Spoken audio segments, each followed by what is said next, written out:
Alors bon, d'abord je remercie les personnes qui nous ont reçus aujourd'hui sur leurs exploitations. C'est l'ouverture du salon de l'agriculture qui est une sorte de rite finalement un peu compassé maintenant à force. Euh, bon, le salon de l'agriculture met en scène le travail de la paysannerie française. Et moi je tiens à souligner et à être présent partout où on peut faire la preuve qu'une autre agriculture est possible. Et une autre agriculture est possible parce qu'elle est nécessaire, figurez-vous. On ne peut pas continuer à faire de l'agriculture chimique en déversant sur toutes les terres des tonnes de pesticides qui rendent malades les paysans et ensuite contaminent absolument toute la population puisque les pesticides comme le glyphosate sont présents dans 90% des urines des Français.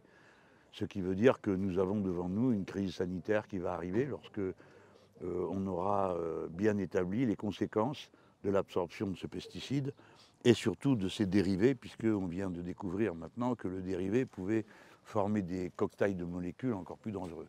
Alors, il ne suffit pas de dire qu'on veut faire autrement, il faut savoir si c'est possible.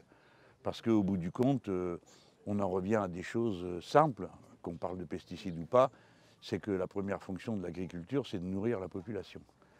Et aujourd'hui, la population française ne peut pas être nourrie par la production de l'agriculture française, ce qui est un fait historique nouveau, puisque dans les années 70, l'Europe était parvenue à l'autosuffisance alimentaire, mais la déformation de l'agriculture, à coup de subventions et d'organisation du territoire, a donné ce résultat que c'est partout les grandes exploitations, un nombre de paysans extrêmement faible, hein, c'est la cata, quoi.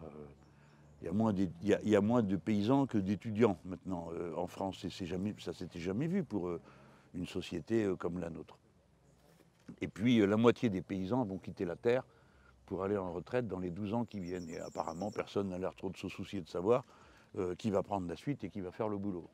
Donc l'occasion du salon de l'agriculture, pour moi, c'est une occasion de dire tranquillement, si possible avec le sourire, qu'il y aurait peut-être intérêt à commencer à se préoccuper des problèmes qui se posent à l'agriculture, qui ne sont pas juste le problème de la distribution des subventions. Au demeurant, la distribution des subventions, ça concerne peu de monde, puisque 80% de la subvention vont dans 20% des exploitations. Alors, la Réunion présente un intérêt particulier. D'abord, c'est qu'à peu près tout le monde a compris la nécessité de l'autosuffisance alimentaire. Alors, quand on est sur une île, c'est plus facile comme idée à absorber parce qu'on se dit, bah, si jamais les communications sont coupées, il est clair qu'il va falloir se débrouiller. Donc, toute la, tous les élus politiques comprennent ça et en gros, maintenant, je crois qu'il y a un consensus général pour dire qu'il faut aller à la souveraineté alimentaire. Alors, une fois qu'on l'a décidé, il faut le faire parce que ce n'est pas simple. Il faut organiser, planifier. Et ici, tout à l'heure, vous avez entendu le propriétaire de l'exploitation, avec qui je ne suis pas de mèche, nous ne sommes pas concertés avant, expliquer qu'il faut planifier, parce que si on ne planifie pas, on ne peut rien organiser dans l'agriculture. Donc la planification écologique, elle prend tout son sens.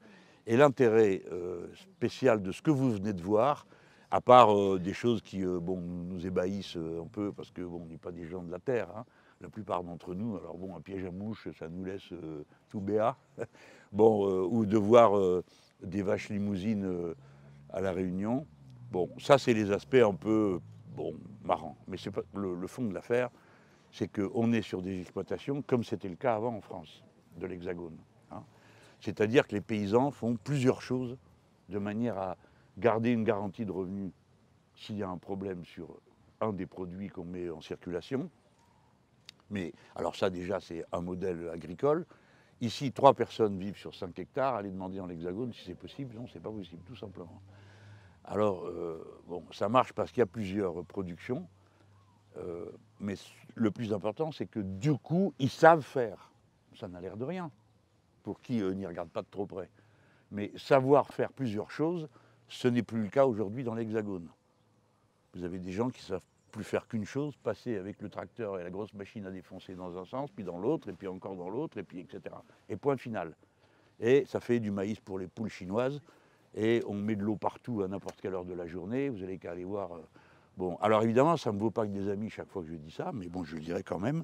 Et je trouve qu'il y a là un modèle agricole qui est plus proche de l'idée qu'on peut se faire de ce qui est utile. Alors tout à l'heure, on parlait avec le maire, parce qu'il y a une agglo, donc ça revient sur la question de la planification, et l'agglo, elle a 13 000 personnes à table tous les jours. Donc vous avez un marché, puisqu'il faut parler comme ça maintenant, en tout cas il y a des gens qui ont besoin de manger, 13 000 personnes qui ont besoin de manger tous les jours, et si on leur donne la production vivrière du coin qui est bio, bah, ils auront à manger, les paysans pourront vivre tranquillement, prévoyant leurs investissements, les machines qu'ils vont mettre en place, sans prendre de risques exagérés sur le plan commercial. Voilà. Donc pour moi, c'est un modèle. Alors évidemment, on ne peut pas faire la même chose partout, j'en suis parfaitement conscient. Mais aujourd'hui, ouverture du salon de l'agriculture, je dis une autre agriculture est possible. Là voilà, vous regardez ici, vous en avez une idée. Et c'est des gens qui font des produits. Hier, tout à l'heure, on regardait quelqu'un qui fait de l'ananas, c'est pour tout le monde, hein. Il ne fait pas l'ananas pour lui et le comité d'agglo du coin. Il fait de l'ananas qui arrive dans l'Hexagone, on en exporte ailleurs aussi, encore que ça ne sert à rien, vaut mieux que ça reste dans l'Hexagone. Voilà. Et puis là, nous venons de voir des productions de fruits. Alors ça alimente le marché local. S'il devait en faire plus, je ne sais pas s'il y arriverait, parce que déjà c'est du boulot. Il faut se lever la nuit pour aller féconder les fleurs. Je ne savais pas ça, moi. Bon, bref, voilà, c'est du travail. Monsieur Mélenchon, Emmanuel Macron, au salon de l'agriculture, justement, évoque les conséquences de l'Ukraine, la situation en Ukraine sur l'agriculture, estime qu'elles vont être durables, qu'il faut un plan, dit-il, de résilience. Est-ce que vous partagez, qu'est-ce que vous préconisez, là, dans l'urgence? Résilience. Bon, non, il faut... D'abord, on constate que les sanctions qui nous avaient été présentées comme la grande idée ont une efficacité, limitée, et deux, ceux qui les payent surtout, c'est nous. Bon, quand je suis allé à Moscou, j'ai rencontré la chambre de commerce française de Moscou. Et eux nous ont dit, écoutez, vos histoires de sanctions ne nous mènent nulle part. Le seul résultat qu'on a obtenu, c'est que les Russes sont devenus autonomes dans les domaines où avant on leur vendait quelque chose, qui nous prouve deux choses. La première, c'est qu'ils sont moins bêtes que ce que pouvaient penser les Européens, et deuxièmement, que c'est possible, quand on décide d'organiser le développement d'une production, d'y arriver. Donc si des Russes sont capables de développer des productions qui correspondaient à des choses qu'on leur vendait, peut-être que nous, on est capable aussi de développer les productions qu'on ne pourra plus vendre. Ce qui ne serait pas acceptable, je ne sais pas au juste ce qu'il a voulu dire, hein, machin résilient, tout ça, bon, c'est des grands mots.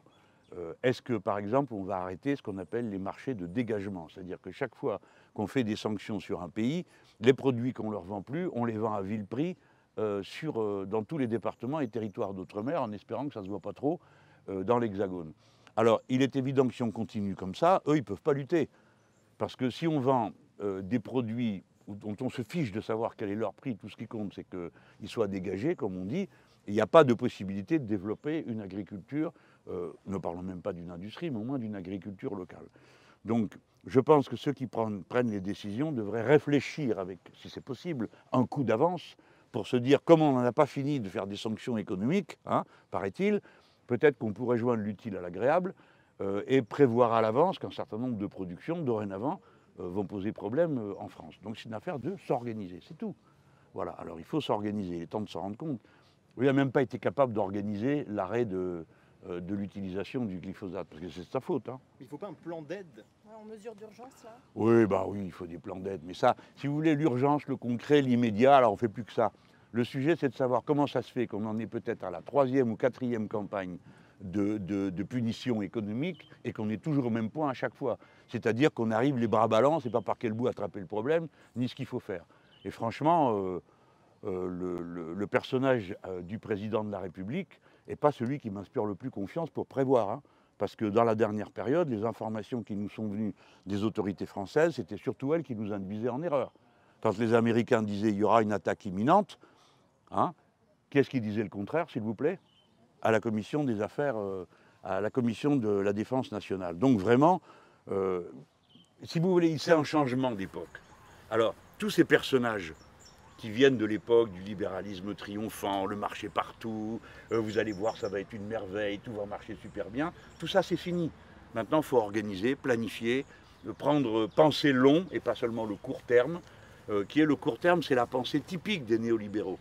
Hein, c'est tout de suite le marché. Bon, là, actuellement, on a besoin d'aide. Ben, évidemment qu'il faut des aides. Les aides à qui? Est-ce qu'on sait seulement qui c'est qui va être mis mal, là? Bon, non, ils ne savent pas. Ils ont prévu des mesures de rétorsion, mais les conséquences, on ne pouvait pas y réfléchir avant, non. Alors moi, je compte dire ces choses-là, parce que À la fin, si vous voulez, c'est incroyable. On a l'impression d'avoir... Enfin, cet homme s'est quand même mis en scène, en train de réfléchir profondément et de téléphoner et tout ça. Hein, et l'autre, il le baladait. Et maintenant, vous nous expliquez comment on doit faire en matière d'agriculture? Non, c'est une mauvaise blague. Bon, voilà. On a à peu près tout dit. J'espère que ça vous a intéressé. Moi, je suis content de vous avoir amené jusqu'ici. Vous aussi, vous êtes content de venir, c'est sûr. D'un mot, Jean-Luc Mélenchon, vous êtes invité, je crois, à Matignon lundi auprès de Jean Castex. Ah, je vais demander si lundi, on va pouvoir... moi, je ne peux pas être rentré lundi, compte tenu des engagements que j'ai ici. Je serai, hélas pour moi, mardi de retour. Je vais rentrer dans la nuit de lundi.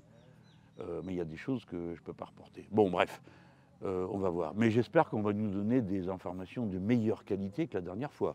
Hein, bon, à supposer que ces informations vaillent la peine d'être entendues. On ira hein, pour montrer qu'on n'est pas des sauvages et que quand il y a une guerre sur le continent, ça nous intéresse. Mais franchement, on commence à se faire du souci sur la qualité des informations qui nous sont données. Alors, soit on nous les a données parce qu'on y croyait et elles étaient fausses, je parle pour le gouvernement, soit on nous les a... Alors, ce qui pose un problème, c'est comment ils vérifient leurs informations. Et puis soit on nous les a donnés, mais je ne veux pas le croire, parce que je ne crois pas capable de ça. On nous a donnés pour nous faire croire des choses qui ne sont pas. Mais enfin, vous avez tous pu vous régaler des photos. Vous avez vu le président de la République qui téléphonait gravement, prenait en main la situation. Voilà. L'autre, il l'a baladé à l'endroit et à l'envers. Bon, c'est bon? Allez, on y va. Allez.